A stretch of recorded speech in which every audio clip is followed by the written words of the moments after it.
Hey Maze, welcome to When Spirit Talks. Hi. Thank you for inviting me on. It's great to be here. Thanks for coming on. I do have to mention, because it's happened before with other guests, I'm having this auditory signal from spirit coming through. And typically, when I hear it, it's a male spirit. So, is there someone or something that you're thinking about as I mentioned that? Well, I do have a male guardian angel who is often with me and around me, and others have seen him and sensed his energy too. So amazing. Beautiful. Well, he's here. Now, I would love to know how you started off on your path to become a nutritionist and a naturopath. Well, I basically had an 18-year career in advertising in London, producing TV commercials, and it was very the typical London party lifestyle, I can say. And I found yoga, which was the start of my healing journey in India. It was very eat, pray, love. I actually have always been guided by spirits, and I was going through a really difficult time. It was like the first major burnout I had. Really stressful career in advertising, split up with my boyfriend that I thought we were going to get married and have babies, and had some serious health stuff going on. And I went to a yoga class, and I always loved yoga, but I could never really commit to it because I was always partying. And this voice in Shavasana came to me and said, "You've got to do more of this. You've got to do more yoga. Go to India and do more yoga." And I was going to go anyway for a wedding in 6 months' time. So I was like Googling yoga trainings. I know I just wanted to do a yoga intensive for a month because I was pretty shit at yoga. I couldn't even touch my toes at that point. And they were all teacher trainings. And I was like, oh my God, I can't be a teacher. And anyway, I called up this one that I was drawn to. She said, if you practice every day for the next 6 months, you can come. So that's what I did. I found a local yoga studio. It was Ashtanga yoga. And Ashtanga is all about the discipline of getting on the mat at 6 a.m., 6 days a week.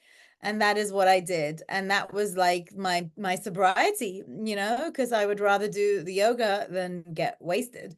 Um, at the same time, so I went on my yoga teacher training. The food was raw vegan. I had a lot of gut problems. I was hospitalized with IBS symptoms gone wrong. I had skin issues. I had mental health issues. There was a lot of unresolved childhood traumas.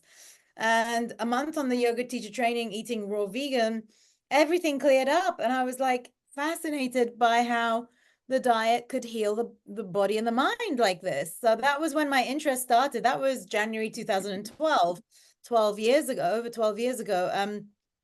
I came back from that trip a teetotal raw vegan, and my friends were like, "Where's May's gone?" And then I spent 6 winters traveling to Asia, studying more, teaching more. At the end of that first yoga teacher training, Spirit offered me a yoga teaching job, and I stayed there for 6 months teaching yoga. I was terrified at the start, but I was like, "Look, the universe is guiding me."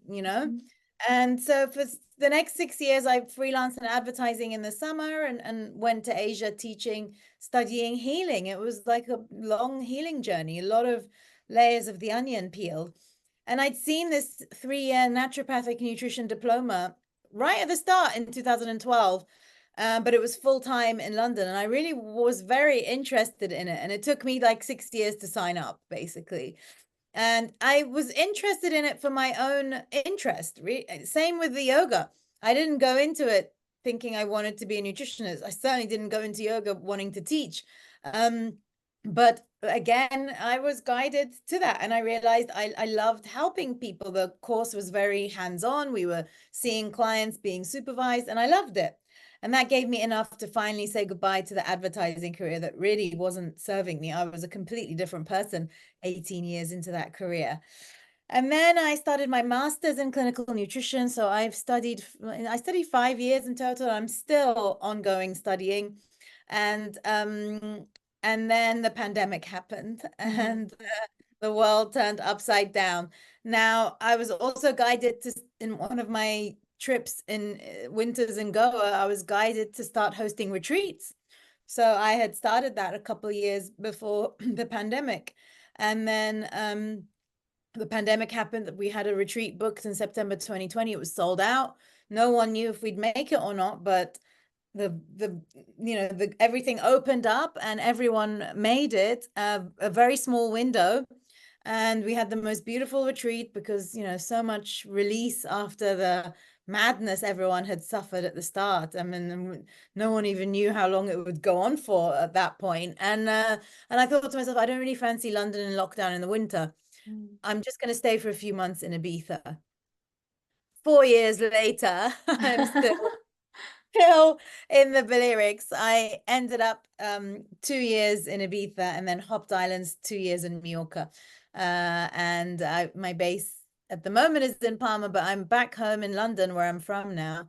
And now I'm actually being guided to come back to London. The first time in 4 years, I feel my work is here now. And that is quite a scary thought, to move back, and B, the winters. I mean, I'm a sun lover, but I guess if my calling is here, I will be spending more winters in Asia again.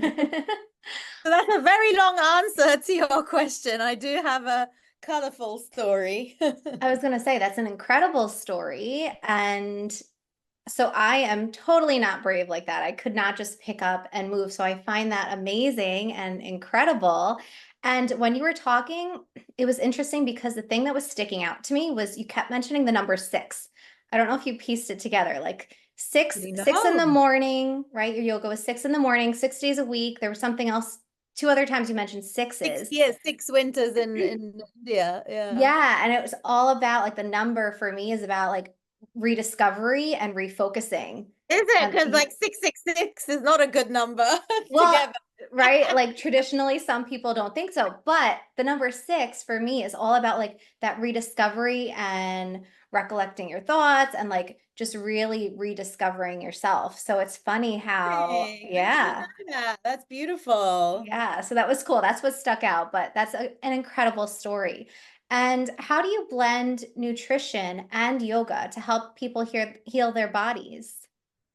Well, these transformational yoga and nutrition retreats that I've been hosting for 7 years now, they really are magical for people because we get people who are a little bit green, maybe. Some of them, we sometimes have yoga teachers, and then we sometimes have people who've never done yoga before. And generally, we have people who are, you know, don't really have a meditation practice, have never really breathed before, are mega busy, often mega stressed, often a lot of recent trauma, busy moms working full time. And they come and they just stop for the first time and they breathe and they feel their bodies and they really feel all the somatic emotional stress in there and they release. And it's just really beautiful to watch because we watch them shine by the end of the weeks with us. And it's a real, real joy. My purpose is service.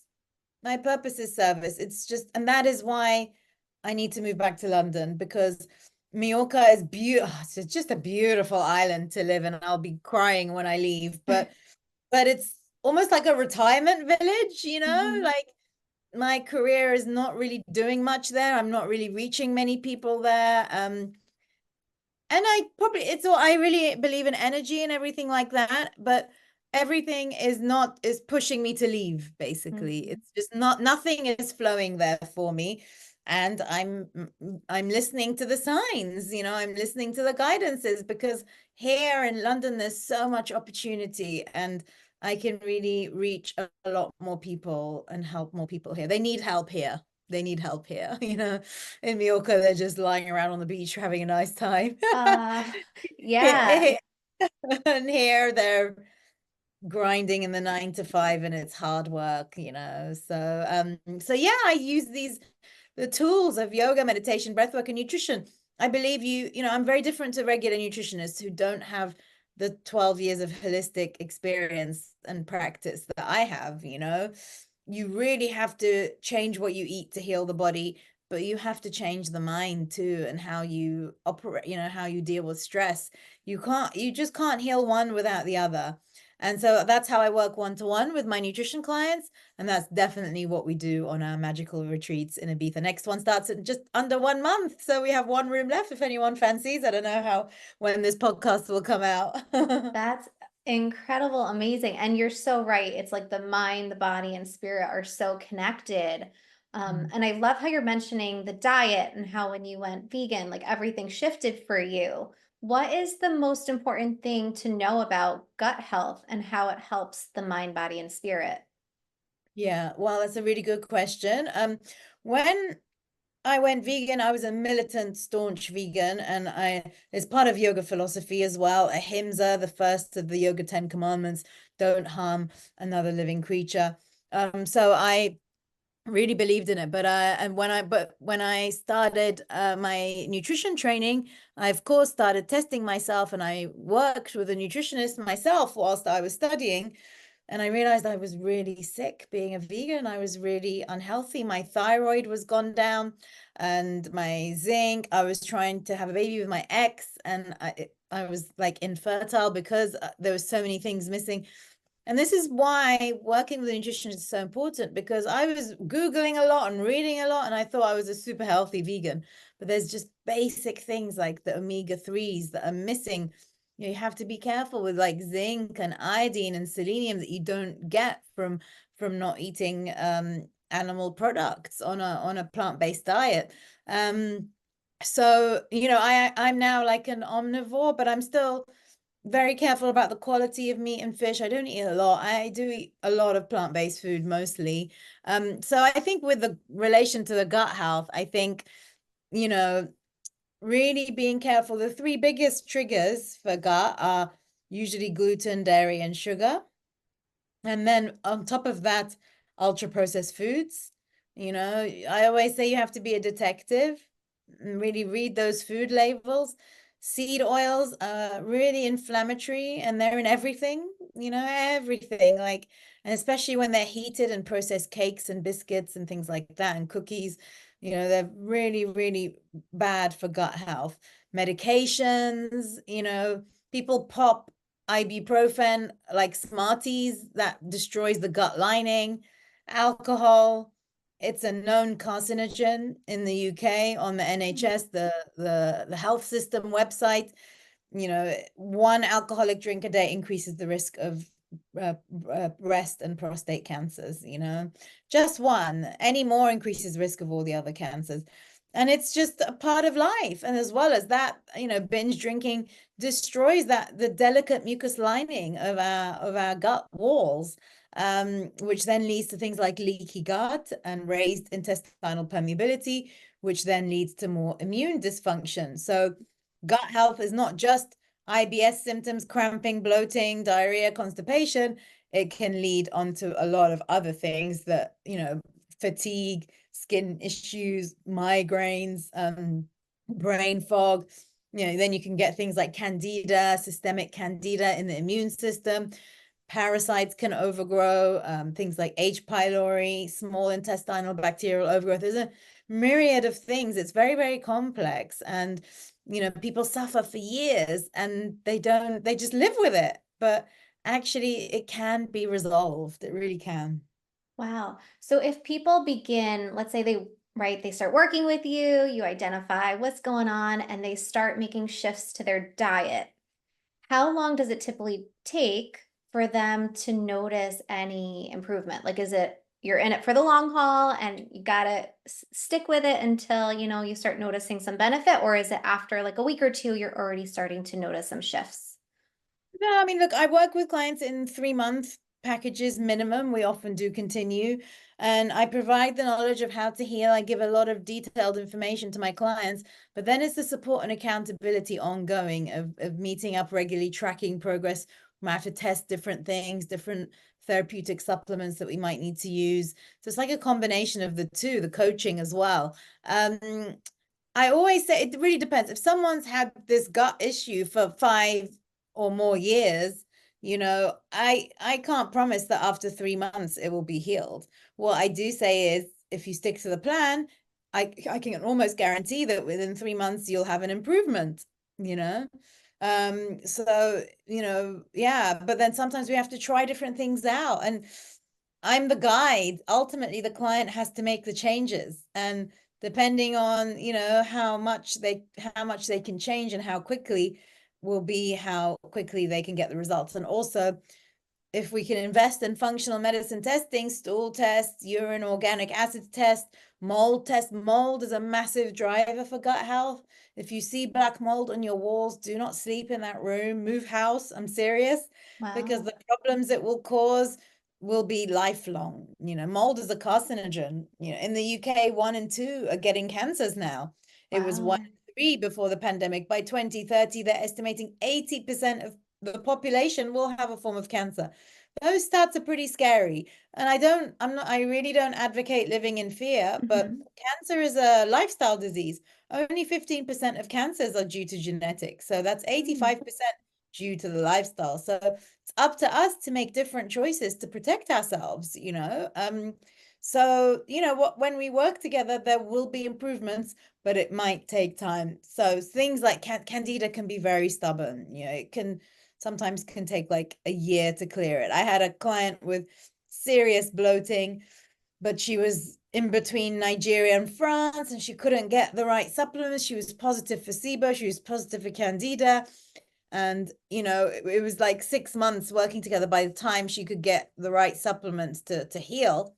And then within a month, all her symptoms gone. So Wow. it can totally vary. That's why it's very individual as well. Hmm. Yeah, patience is really important when you're working on healing the body, Yeah. the mind, and the spirit. What is Yeah. one tip you have for people to start healing their relationship with food? Um, it's kind of like, first of all, you have to heal your relationship with yourself. If you're using food to numb out on emotional eating, I've trained in eating disorders. I've as well as trained in gut health, as well as trained in nutrition for cancer care. I've recovered from eating disorders myself. So it's like, food is nourishment, food is fuel. It's not a distraction. It's not something to kind of numb yourself. And it's just kind of knowing that you love yourself and you want to put the best food in you, so you make the right choices. And then avoiding eating when you're stressed, avoiding eating on the run, making mealtime sacred, sitting down, chewing 23 times, they say. I mean, that's quite a lot, but you get the idea of to chew slowly and swallow. So, these are the kind of basics of like putting the fork down in between, not sitting in front of the laptop or watching TV and eating. So, blessing your food, giving your food love, and then it will give love to you. So, all these kinds of things is what I would work on with my clients. Yeah, that's one thing I actually started doing. So I feel like I'm always on the go. Like I have a job, I have the business, I have my daughter, I have all this stuff going on. And for me, it was so hard to like sit down in the morning and actually enjoy what I was eating. And because I also had an eating disorder for so long, it took me a while to get out of that like food mentality where I was like hyper focused on it. And it got to the point where I actually started eating in the morning what I wanted. So I have a protein, I buy these special scones that are delicious, and I eat half of one every morning. And I actually sit there and I take my time with it. And I don't like rush it in, stuff it in, and move. Like I actually make myself sit and like focus on what I'm doing because it just sets me up for the day. But I know for me, just like you mentioned, that was hard to do because I typically am go, go, go, but it does set you up on like a positive track for the It day. makes a big difference. It's like really being aware that you're eating and you're sitting and it's like sacred, and making it, giving it time. And, often you just get caught up in that stress moment. If there's compulsive binge eating issues, you go numb. You go numb, and then suddenly you've eaten or binged out on something. In that moment, it's just really trying to bring presence, really trying to slow down, take 5 deep breaths and just think about, am I hungry in my stomach? No, it's coming from the mind. We know what stomach hunger is like. It's like the stomach's empty. You haven't eaten for at least 4 hours. And if it's full and you want to eat, it's coming from the mind. So what's driving that eating? What's the thoughts? What's the subconscious trigger? And really just feeling into that, breathing like 5 deep breaths before you want to eat something, and ask yourself those questions really, really helps. And it's all about habit creation, healthy habit creation. Yeah, that's a great question, is really thinking about what you're feeling, listening to your body. So that's a great question to start asking ourselves. Now, do Mhm. you have a safe, natural remedy that you absolutely love to help people deal with stress? Um, I mean, meditation, often when people are stressed, it's the first thing that goes. But they say, meditate for 10 minutes every day. And if you're stressed, meditate for 20 minutes every day. There's that saying. And people just drop it off, but it's the one thing you need, just that stillness, just that, all my big messages came when I created space and stillness in my life. Like I was, you know, on a beach doing nothing on my own. And then I was called to start doing yoga retreats. And, I was like, so many of my big decisions were only happened because I'd given myself time and space to sit and just do nothing and breathe and meditate and close my eyes and go within. So meditation is just such an important tool for healing and connecting to yourself and connecting to spirit. Yeah, yeah, you're so true. And that was a perfect segue because I'm going to dive into the spirit segment now. And I want to know, what is one thing you always include in your daily routine that helps you stay grounded and balanced that might help others do the same? Well, I mean, I think it's the same answer. It's the first thing I do in the morning. I think the first hour when you wake up has to be sacred. What do most people do when they wake up? Like, switch the phone on, or worse, still have the phone on by their head all night. Definitely switch your phone off when you sleep. I try to slow that down about when you switch your phone off, to stop doing that and give yourself. I know it's hard when you've got kids and you're busy, but as much as you can, try and give yourself like 10, if it's just 10 minutes, just to kind of close your eyes, listen to a guided meditation if you like. There's some great resources, Clue or Headspace or Insight Timer. And just set your intentions for the day, a little bit of, internal prayers or manifestations. What's going to happen in your day today? How do you want your day to look? How do you want things to turn out? What is it that you want to manifest and achieve? And then at the same time, open your heart in gratitude and bliss and joy and excitement and love for life. In that open-hearted state, that is where you can create from. That is when you create your dreams from. And when I do that, the days go so smoothly, especially travel days. Always like, okay, my flight's going to go on time. I'm going to have an empty seat next to me. I'm single at the moment. Well, there's going to be a cute guy. But you have to be specific, Yeah. because I did that last. I said I'd like to have a cute guy in an empty seat next to me in between us. But I didn't say cute, friendly guy. There was a cute guy. There was a seat next in between us, but he wasn't very friendly. Right. The So universe is listening. the Be universe, listen, you've intentional. got to be very clear, very clear. So that's just like my morning practice. And even like the first 90 seconds when you open your eyes in the morning, a lot of people have a lot of anxiety. Sometimes you wake up and this heavy, I've been there, this heavy, like, oh, it all comes flooding back. So if that happens, just do your best to try and turn it around. Do your best to think of something that you're grateful for.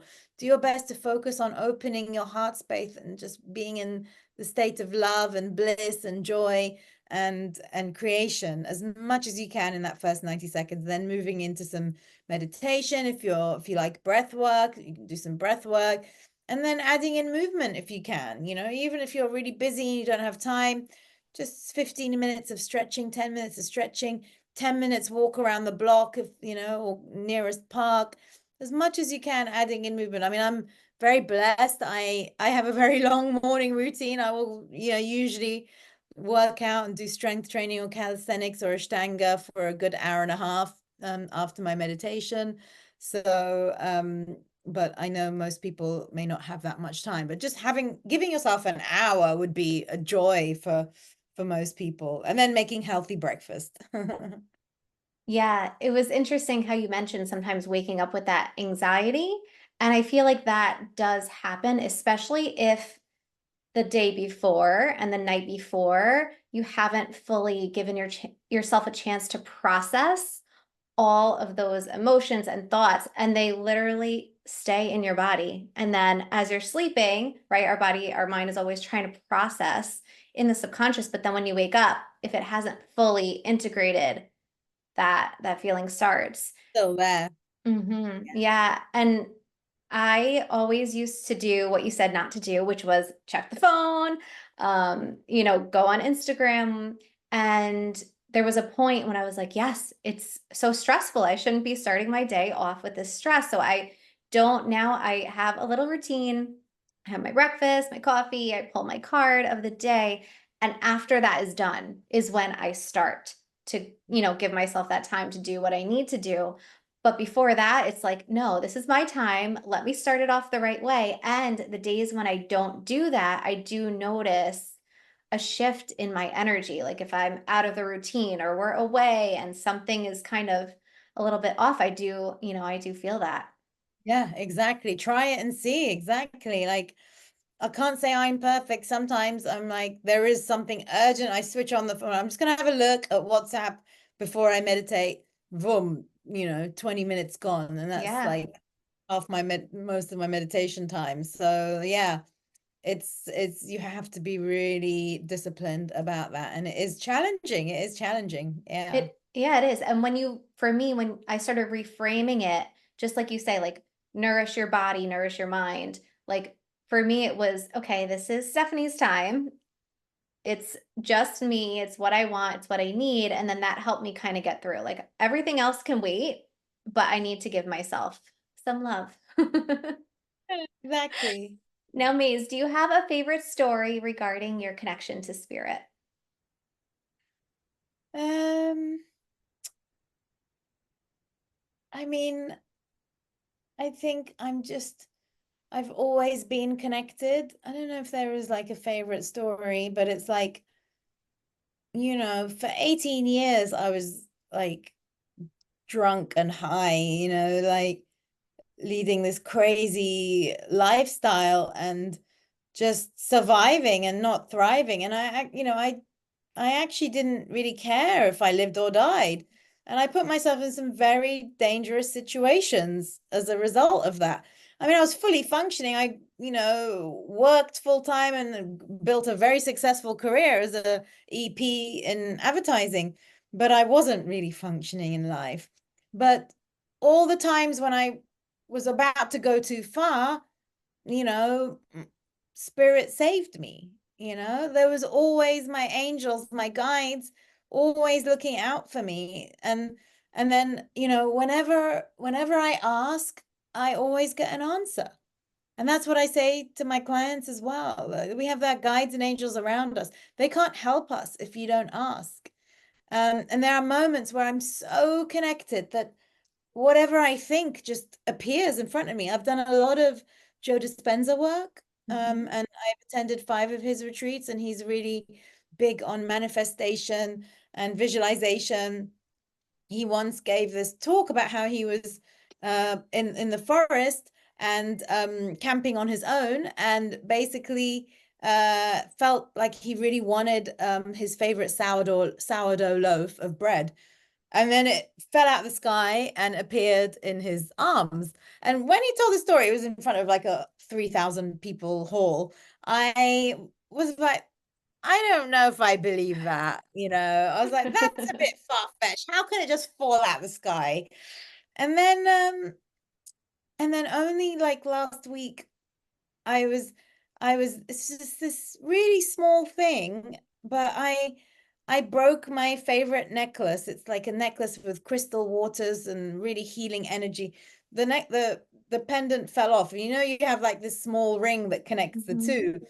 And I had the ring. I was like, I need a jewelry shop, or maybe they'll have some pliers. I was like, I need to fix this, and found a jewelry shop. They had pliers. As I tried to fix it, the ring broke. So then I walked out on the street again. And I was thinking, okay, I wonder where I can find this little round ring from. I wonder if there's like a jewelry shop. And I was like, I'm gonna find this ring. I'm gonna find this ring.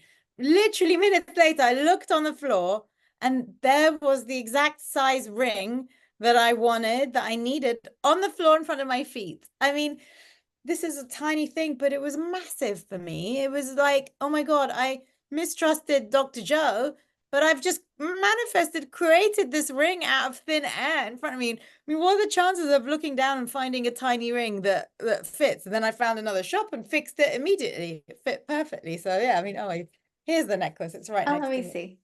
Oh, I love that. Oh, There's the so magical ring beautiful. that I found. So I'm gonna put it on. So that's just like just a tiny, tiny story. But I actually had tears in my eyes because it was like spirit talking to me, going, we're here, we're supporting you. You just have to trust, and Yeah. you have to trust and surrender and truly believe, and everything will come. Everything will come. So I'm learning to really live more in this trust state, you know? Yeah, Yeah. that's a great story, especially because it's such like an odd item that It's you a would really not odd typically find, right? It's so perfect. That happened to me the other day. I was just on a walk and I was like, if you can send me a feather before I go home, I'd appreciate it because I was asking a specific question. And literally, as I walked back in the driveway, I just happened to look to the left and there was a little feather. So I picked it up, took a picture. But I was like, yeah, those little things, those little moments are there, but it's just about noticing them and Yeah. really It like, is noticing because they happen a lot. Most mhm. of the time we don't notice. Yeah, that's so true. Now, what is one final piece of advice you have for listeners who are trying to improve their spiritual well-being? Take some time out if you can, if you're in a high stress state, if you're in a crossroads in your life, if you have to make big decisions and you don't know where to turn, just take some time out if you can, even a little bit of time, spend some time in nature, spend some time in stillness, spend some time in meditation, and ask your guides for help, ask to connect to your guides, ask for guidance, ask for a solution, just pray to God. God, what do? I don't know what to do, and that combination of stillness, going within, meditating, time in nature, being alone, and asking and trusting, you will get the answers you need, And sometimes things happen to us that we don't enjoy, that you can label as bad, terrible things, losing your home, losing your husband, losing an amazing job. But actually these things are gateways. And with time, most people will always say, I mean, everyone will always say, when I lost that, something more amazing came along. And when you're in it, it's very hard to really understand that. But that's what you need to try. If you're losing something that's breaking your heart, just really try and surrender and trust that it's being lost for a reason, because it's not serving you, and something more amazing will come. I love the way you said that. That is beautiful. And where Mm. can our listeners go to learn more about you? Yeah, well, my Instagram is Healthy Maze. I post a lot of nutrition info on there. Followers tell me they transform their health just from following all my suggestions on Instagram. So if budget is an issue and you can't work one-to-one with me, just follow me and do all the things I say on Instagram, and your health will improve. But ideally, I'd love to work with people one-to-one. So I support people one-to-one to transform their nutrition with functional medicine, and with blood work, blood analysis. I work with, gut health. A lot of women my age are going through perimenopause at the moment. That's also linked to the gut and stress. So I work with female hormones. I work with men too. I specialize in liver cleansing. I have like an online liver detox program for 10 days, deep cleansing with binders and enemas. these 10-day cleanses people describe as life-changing. And then, of course, there's the one-to-one 3-month nutrition packages of working with me. And as well as that, my magical Ibiza retreats. I host 2 a year, May and September in Ibiza. They're a week long, and we do 2 yoga classes a day, yoga, nidra, meditation. We have some amazing activities, cacao sound healing, stand-up paddleboard yoga. We do trauma release, somatic breath work, and then I'll bring on board the best practitioners on the island with psychic tarot readings, astrology, quantum energy healing, and they're just magic. And of course, everyone gets one-to-one nutrition with me. The food is plant-based with lots of homemade ferments, gluten-free, dairy-free, low sugar, and people's gut health heals by the end of the week, combined with the mind work, and eating the right food, it totally like will transform you. So yeah, those are lots of things you can find out more about working with me on. That sounds lovely. So lovely.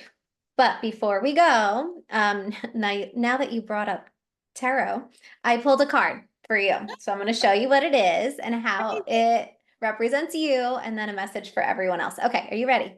Yes. Okay, you got the Son of Pentacles, which reminds me of your ability to focus on your body as your temple. So, like, you're very hardworking, you put your head down and like you focus on all the little details for you and your clients so that you can meet your goals and you help your clients meet their goals too. Beautiful. I love that. Thank you Yeah. so much. You're welcome. And the message for everyone else is very similar. So take your time, put your head down, focus on getting all the little details in order. If you're focusing on meeting a goal or starting a project, that's the energy that you want to focus on. So, Maze, thank you so much for joining. It was a pleasure. I loved having this conversation. Thank you so much for having me. Me too. It was great to chat with you. Thanks, Stephanie.